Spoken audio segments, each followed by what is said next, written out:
Hello friends, welcome to Raj polytechnic classes.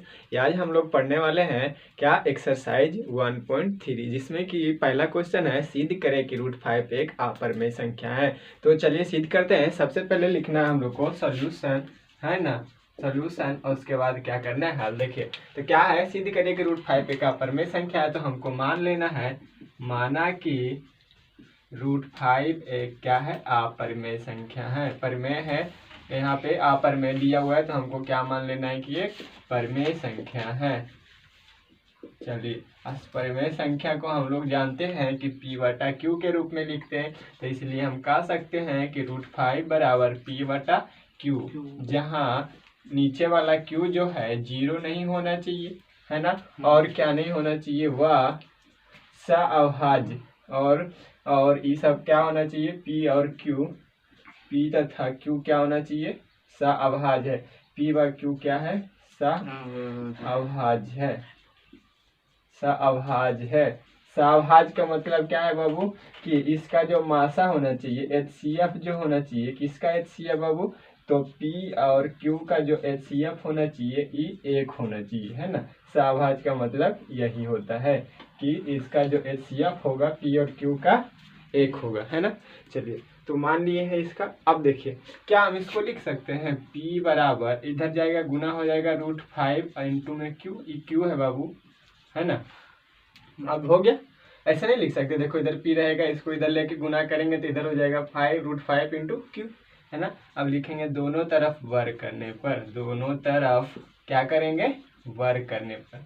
वर्ग करने जानते हैं ना, वर्ग करने पर वर्ग करेंगे तो इधर क्या हो जाएगा P² और इधर क्या हो जाएगा √5 का स्क्वायर करेंगे 5 और Q का स्क्वायर करेंगे Q²। इसको मान लेंगे समीकरण 1। कोई दिक्कत? चलिए अब देखिए बाबू, यहाँ पे हमको पता है कि P² का एक जो गुणनखंड है कितना है, 5 है। तो लिखेंगे चूंकि P² का 5 एक क्या है, गुणनखंड है, गुणनखंड है, इसलिए P का भी 5 क्या होगा, गुणनखंड होगा। हमने बोला है बाबू कि P² का जो देखिए यहाँ पे 5 है, यहाँ पे गुणनखंड है, P² का एक गुणनखंड 5 है, तो P का भी एक गुणनखंड 5 होगा, है ना। इसको मान लेंगे समीकरण 2। चलिए अब फिर से थोड़ा सा और मानेंगे, माना कि देखिए यहाँ पे जो P² 5 के है ना, तो हम मान लेंगे P बराबर 5 के, P बराबर 5 के। अब देखिए यहाँ पे समीकरण 1 से यहाँ पे मान रखेंगे, है ना। क्या लिखेंगे, देखिए P के जगह पे, है ना, यहाँ पे क्या है, P के जगह पे देखिए यहाँ पे P² है ना, तो फिर यहाँ पे लिखेंगे वर्ग करने पर। तो अगर हम यहाँ पे बोले बाबू P² बराबर, तो यहाँ पे देखो तो कितना है बाबू, 5Q², है ना। अब इसके जगह पे बाबू हम यहाँ P² के जगह पे, यहाँ P के जगह पे मान लिए 5 के, तो क्या इसके जगह पे हम इसको नहीं लिख सकते। तो देखिए तो इधर 5Q², अगर इसको इधर ले आए तो P² के जगह पे क्या आ जाएगा, 5K का होल स्क्वायर। तो 5K का होल स्क्वायर, तो 5K का स्क्वायर करेंगे 25 और K का स्क्वायर करेंगे K², है ना। अब इधर से देखो तो काटेंगे तो कट जाएगा 5 से 5 मरते में, है ना। अगर ऐसा नहीं काटना है तो इधर से एक बार और इसको ऐसे ले चलावे इधर बटा में, है ना, उसके बाद काटेंगे, लेकिन काट देते। तो Q² बराबर क्या हो जाएगा बाबू, 25 अब बटा में 5 और यहाँ पे K²। एक बार काट दीजिए तो देखिए तो 5 × 5 = 25। Q² बराबर क्या हो गया, 5K²। Q² बराबर 5K²।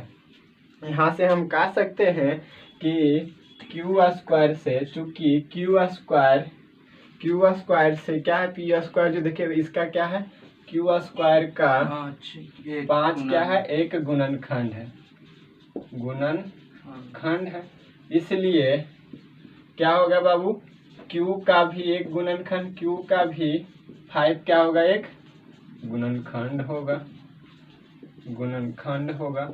जब 5 का गुणनखंड हो गया बाबू, हमने अभी तक बोला था, इसको मान लेंगे समीकरण 3 हो गया, समीकरण इसको 3 मान लेंगे। हमने बोला था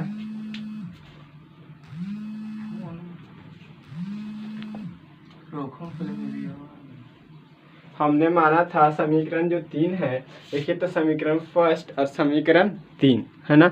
समीकरण 3 क्या है बाबू, कह रहा है कि क्यू भी एक क्या है 5 का गुणनखंड है, जबकि हमने बोला था पी और क्यू का सिर्फ और सिर्फ क्या है इसका गुणनखंड या इसका एचसीएफ क्या है 1 है। लेकिन यहाँ पे तो बाबू देखिए इसका भी गुणनखंड 5 है, इसका भी गुणनखंड 5 है, मतलब दोनों का कॉमन वाला फैक्टर क्या आ रहा है 5, मतलब दोनों का गुणनखंड क्या हो जाएगा 5 है ना। लेकिन हमने यहाँ पे माना था 1, तो लिखेंगे चूंकि समीकरण 1 तथा 2 तथा 3 से, देखो समीकरण 2 इसको माने थे और समीकरण 3, समीकरण 2 तथा 3 से यह निष्कर्ष निकलता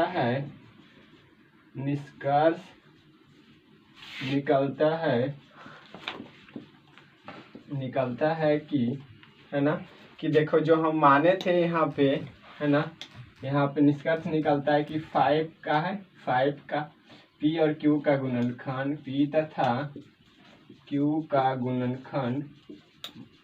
गुणनखंड क्या है बाबू 5 है, गुणनखंड 5 है ना। और हम जो माने थे है ना पी और क्यू क्या है सअभाज्य है, पी और क्यू जो हम माने थे वो क्या है सअभाज्य है, लेकिन यहाँ पे सअभाज्य नहीं आ रहा है, मतलब कि यहाँ पे पी और क्यू का एचसीएफ पी और क्यू का जो एचसीएफ हमने बाबू माना था कि 1 है, वह 1 नहीं आया है ना, एचसीएफ वो क्या हो रहा है 1 नहीं आ रहा है, तो इसलिए कह सकते हैं कि हमारे क्या है विरोधाभास है। अतः हमारी मान्यता कि क्या है बाबू विरोधाभास है, विरोधाभास है, इसलिए क्या है हमारी मान्यता गलत, हमारी मान्यता गलत है। अतः √5 एक क्या है बाबू अपरिमेय संख्या है, अपरिमेय संख्या है। देखिए यही बस हमको क्या करना था सिद्ध करना था है ना। आप लोग वीडियो को पॉज करके जल्दी से नोट कर लीजिए, फिर अगला क्वेश्चन बताएंगे। चलिए देखिए अगला क्वेश्चन है बाबू, कहता है कि सिद्ध कीजिए कि 3 + 2√5 एक अपरिमेय संख्या है ना। इसमें भी सेम वही, पहले मान लेंगे माना कि 3 + 2√5 एक क्या है परिमेय संख्या है ना, परिमेय संख्या है।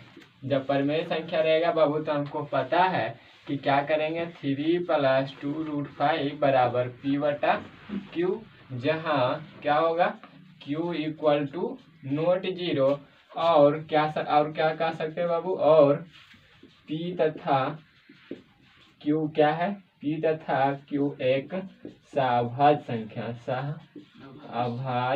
संख्या है। कोई दिक्कत?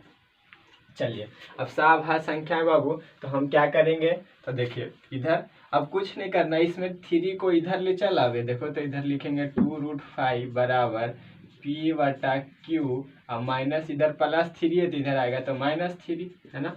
चलिए उसी तरह से अब इधर देखो तो 2 यहाँ पे बटा में, इधर √5 देखो तो गुना में है, अगर √5 बराबर बोले तो P/Q -3 अब बटा में 2 है ना, इधर गुना में था इधर आके भाग में है ना।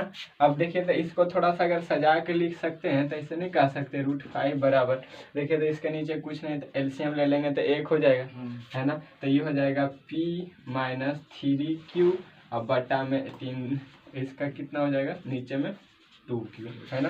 तो कह सकते हैं चूंकि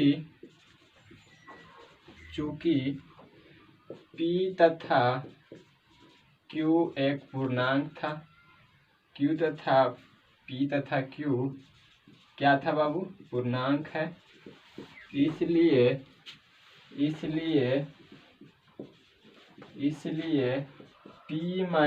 3Q बटा में 2Q है ना, 2Q क्या होगा एक परिमेय संख्या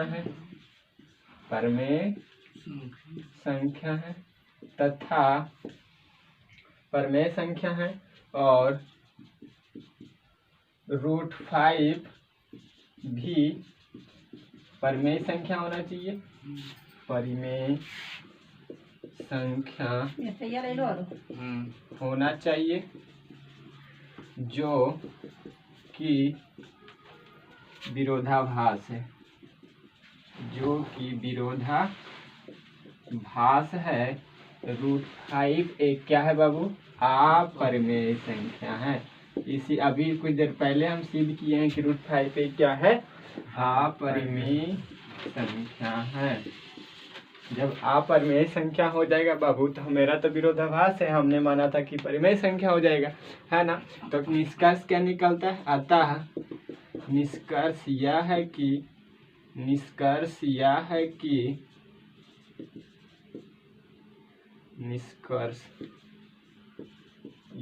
है कि क्या कहेंगे, 3 + 2√5 क्या है, एक अपरिमेय संख्या है, अपरिमेय संख्या है। कोई दिक्कत नहीं। चलिए बाकी सब कुछ सेम रहेगा, यहाँ पे जो भी रहेगा बदलना बस इधर यहाँ पे बदलेगा, है ना। चलिए तो लिख लीजिए।